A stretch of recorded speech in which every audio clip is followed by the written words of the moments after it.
It feels good to have Severance back. It's been a minute, and while I put together a pretty comprehensive refresher that required an obsessive rewatch that pretty much reaffirmed all of my initial hype for the show when it came out 3 years ago, there was still a small part of me that worried that it might have just been a freshman fluke. This wasn't really about Severance itself, but in the last year or so, TV has just kind of felt like that. Plus, the first season was incredibly tight, which set a high bar and made tempering expectations the reasonable path to follow. I won't say I was able to do that, but I was relieved of the meager defenses I did manage to build up pretty quickly. By the time the elevator door opened on some level, but for sure by the time we got to the presentation of the stop motion animation recreating the Macrodat uprising. If you didn't have time to rewatch the first season or get caught up to speed by other means before diving into this one, this works as a recap in a very Severance-y kind of way. It has it all. A human drama of danger and intrigue, righteous anger, inspiration, and love. Plus, Herb cracks up at the corny jokes, and Dylan says what the shit when he sees Mark and Helly kiss, which recaptures some of the Season 1 MDR magic. There are some world-building details, but they remind us of things we mostly already know about Lumon, and they're for the innies, so they could tell them anything if they wanted to. The story is narrated through some Microsoft Clippy-style googly eyes on the building, which tell us it's the Lumon Administrative Building Branch 501. It sounds important, administrative, not global headquarters, but still enough to impress. And on top of that, theirs is one of the premier severed workspaces in the 206 countries from which Lumon operates. If it hadn't been completely apparent, by the time they started going through the bounteous reforms, things like new snacks in the vending machine, bobbing for pineapples, and a playful mirror room, it's all revealed to be a bunch of BS. Milchek introduced the strategy when he first brought Mark into his office. They continue with the disorientation to separate the innie from their outie's life. In this case, he starts by saying it's been 5 months since the OTC, which doesn't seem likely. He's still moving into his office, and I'm not sure if your painting gets upgraded the longer you hold the position, but the one behind his new desk looks pretty puny compared to Harmony's. I suppose in the next episode, when we see the outside, they could explain away the time skip or having to convince them to come back could be true, but it makes a lot more sense that he's just lying. Considering the newspaper article shows the refiners photoshopped into a ticker tape parade that was held for President Eisenhower in Rio de Janeiro, Brazil, you could probably jump to everything he says as a lie in this conversation. Even Innie Mark starts to get this when the answers about the other refiners don't really add up. The way he shuffled along, the balloons, and the fact that Milchek's replacement, Miss Swong, appears to be a literal child all add to the disorienting return to work for Mark S. The indoctrination is there too. Milchek calls the uprising one of the most painful moments in the company's history, which also wounded him. Then he injects the Kier quote, "We must be cut to heal," which we first saw hanging on the wall in Cobel's house last season. They never explain why Miss Wong is as she is. Sort of unsettlingly cute with shades of possibly the most dangerous person in the room. Instead, they use it as a running gag that really reinforces the cultish side of things. Despite having very few acting credits on her IMDb, Sarah Bach steps right in there and holds her own in every scene she shares. Where things diverge from how you might expect Lumon to respond to what happened is they're selling the innies a story that makes them feel consequential. Mark isn't bowled over by it because he wants to be with his team, but you can see it when they come back and while they're watching the movie. Even if they don't fully believe it, they like the idea of their lives having a meaning that exists beyond the cubicle. On the one hand, that feels extra cruel in a way. On the other, it feels a little un-Lumon based on the way James Egan talked about innies in the finale. The cruelty is there either way and evident in the first sequence, which actually misled me somewhat. It appeared in the trailer, and it almost seemed to be something that was made just for that. You know, a take on the original walk down the hallway that everyone remembers from the series premiere. The one that lasts long enough that you start to notice that about it. Out of context, this new hallway scene appears to be saying, you thought season 1 was crazy, wait until you get a load of season 2. But in the episode, especially when you realize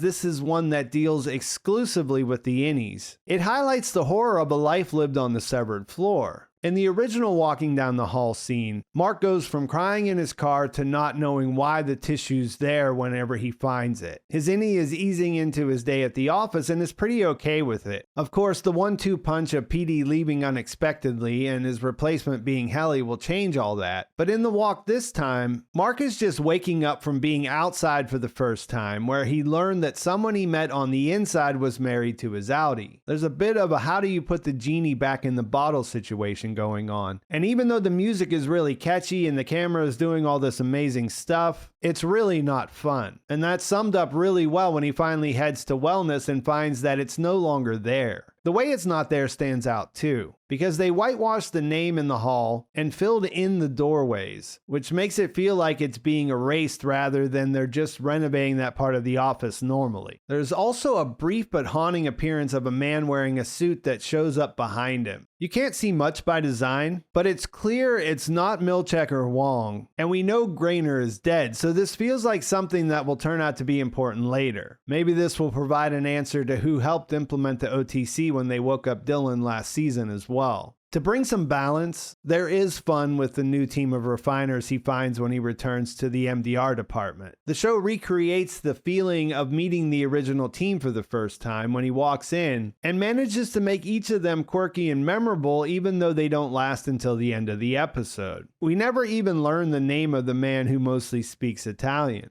Since they first appeared in the trailer, there has been much speculation about these characters, some of which was fueled by Apple TV releasing their badge numbers ahead of time. One strange detail was that Stefano Caronante's character had the lowest ID number, making it seem like he'd been at Lumon the longest, but the actor is only in his late 20s, so he's the youngest in the room. There are other details, like his description of his first perpetuity wing. We had, a rope, and Mark W. saying that he and Gwendolyn worked at a newer facility called 5X that shut down that seemed like they could be important, but it also feels like we'll never have reason to see any of them again. For now, the lasting contribution they made to this episode was that they were funny. Gwendolyn's pestering Mark about details about the Outie world and reenactment of the animatronic Egan choreographed dance, the unnamed Italian character speaking in Italian, and the brooms in his perpetuity wing. And definitely his gift on his desk, a carved wooden head that looks like Mark's freshman flute crystal cube, and Bob Balaban just being Bob Balaban as Mark W., asking Mark S. to consider a different first name to avoid confusion, and being nauseous from puce. You even end up feeling sorry for him after he connects a little bit over Mark missing his team. So they were great, but they weren't the original team, which makes Mark set out to get rid of them as fast as he can. Right after they have that moment, he tries to frame Mark W. by hiding a nasty letter in his coat without even disguising his handwriting. Milchek reads it back to him. The other Mark identifies it as a clever way to secure the name. And then Mark S. creates a diversion long enough to get to the office and grab the speaker to appeal to the board directly. Miss Wong knows he shouldn't be doing that, but can't stop him because she's a kid. And we can't tell if anyone is on the other end while he pleads, "Please, they're my friends. You can't just make them disappear."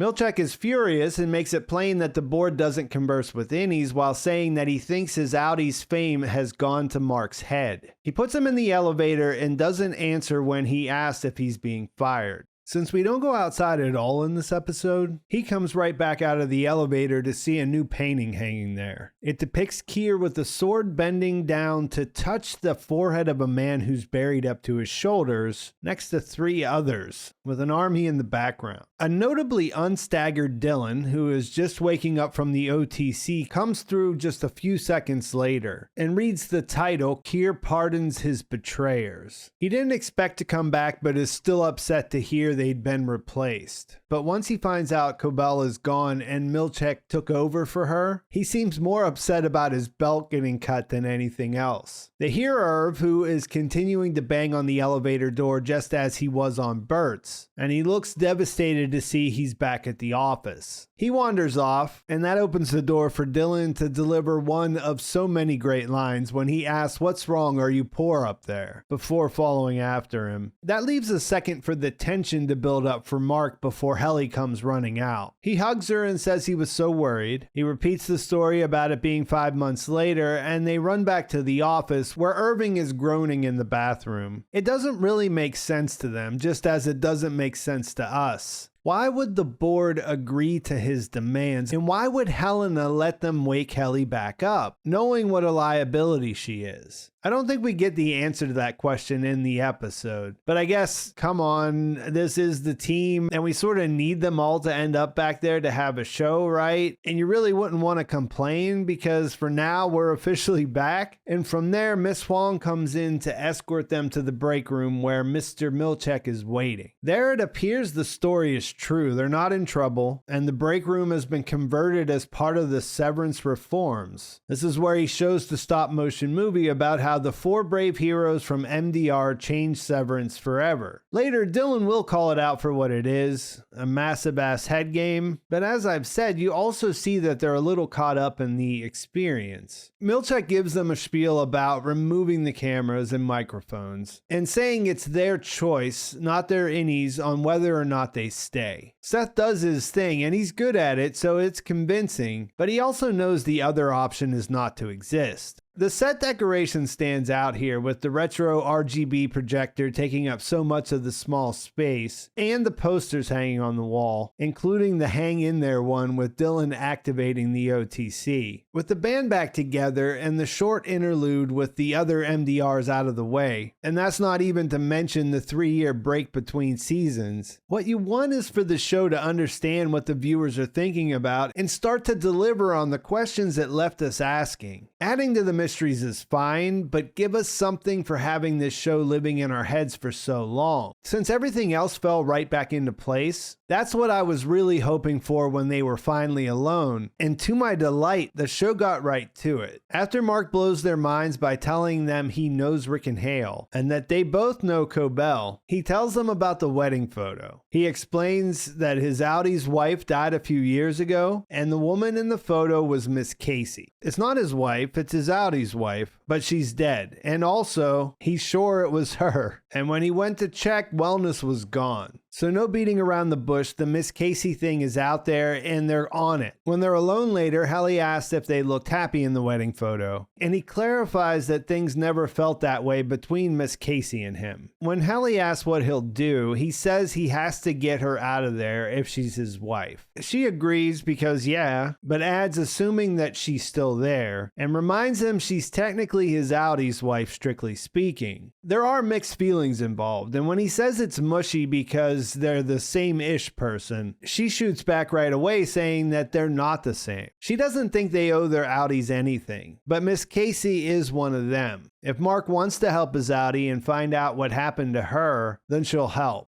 Irv spends most of the episode reeling and asks the others if they think they would really let them leave if they try. When they ask him what he saw, he says it's not our world out there before walking off again. When Dylan tracks him down, he comes clean about failing at the objective and going to see Britt instead, only to find out he was with someone. He says the last time he was happy was when all he knew was MDR and was good at his job, not trying to be happy, which you kind of get even if you hate it. Ignorance is bliss. Kind of understand that. And it's similar to what they've all been experiencing on some level. Everything he's saying is sincere, as is Dylan's reaction to him not wanting to leave. He wants them to stop calling it that because they both know that's not what it is. And Irv is trying to make peace with that since the Britt he fell in love with, the innie who Lumon forced to retire, did leave. If he's gone and Irv follows, then in some way they could be together. The two macrodats really connect, and both acknowledge it's real. There's some physical struggle and some downright begging. As I said, it's all sincere, including when Dylan asks him not to bring the perks into it later. And then they hug, which is still sincere, but Irv also takes the opportunity to whisper in his ear about the paintings of the dark hallway his Outie paints over and over in his apartment. He specifies that it's not the break room, and describes the elevator with the arrow going down. So again, it's excellent news that this detail has made it to the severed floor. And Dylan even uses this to try to get Irv to stay. The pursuit of figuring out what it is and saying that Britt would want him to do that. Irv delivers a line that that would be so dopey otherwise, saying he's Dylan's favorite perk, but it works perfectly between two innies, and then Miss Huang interrupts to say Milchek is waiting to talk to Dylan. It feels like a goodbye to them, even if it doesn't seem likely that Irv would walk out of the first episode never to be seen on the severed floor again.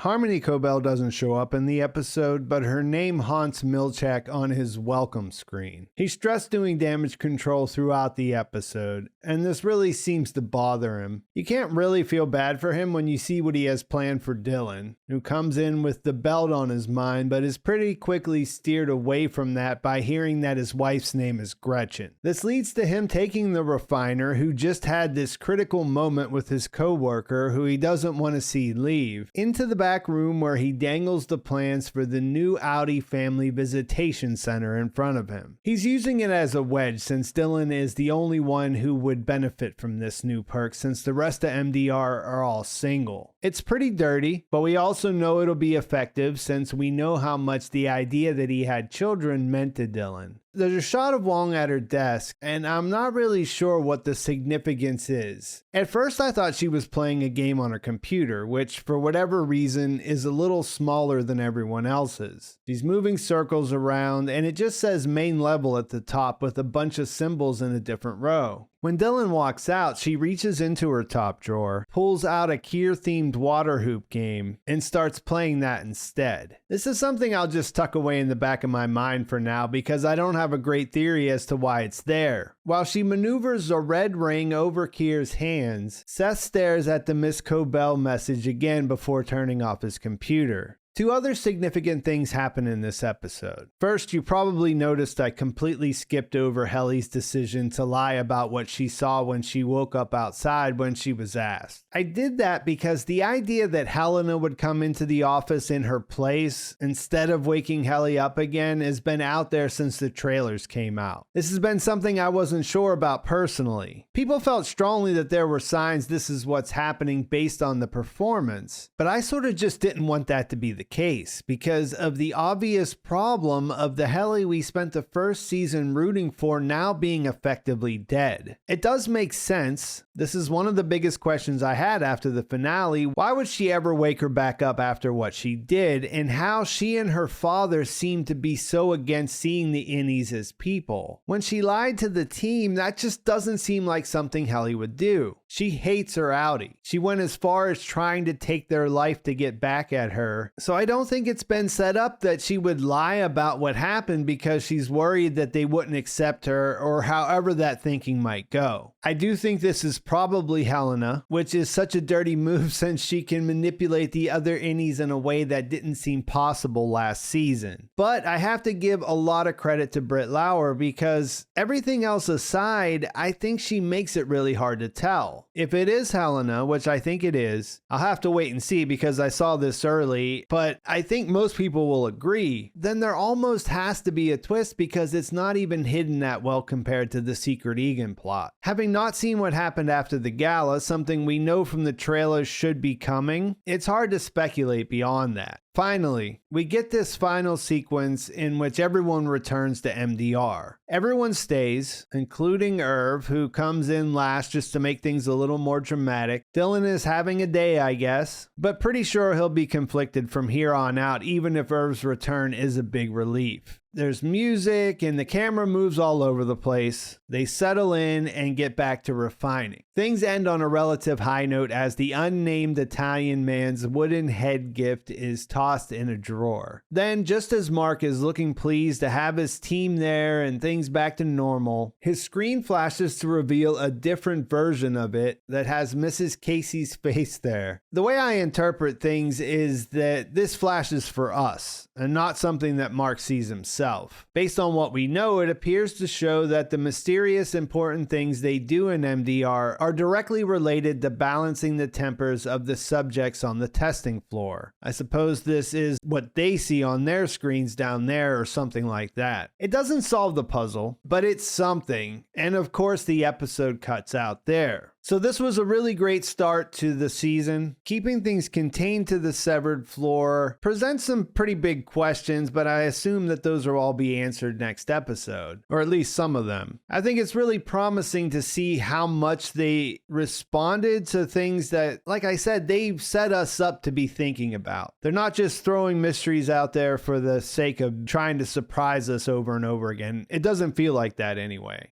It seemed like Herb was on to Helena, if that's the case. The idea of her running into a gardener at night didn't really make sense, and he picked up on that right away. Everything else seemed to be at the same level it was in the first season, and I feel just as hooked as I did when I watched the first couple episodes last season when those premiered, so it feels like things are moving in the right direction. The dialogue in this show kills me to the point that I have to force myself to not just repeat every line whenever I'm doing this. There's really an embarrassment of wealth in that regard. There's a lot more to get into, so I'll be doing live discussions each week. My friends from Bald Move have agreed to come on and co-host with me. So bring your questions and join us for those on Fridays at 9 p.m. Eastern Time. And I think that's a great place to leave things. Please like this video if you enjoyed it. Please subscribe to my channel if you haven't already. And thanks for watching. I'll talk to you soon.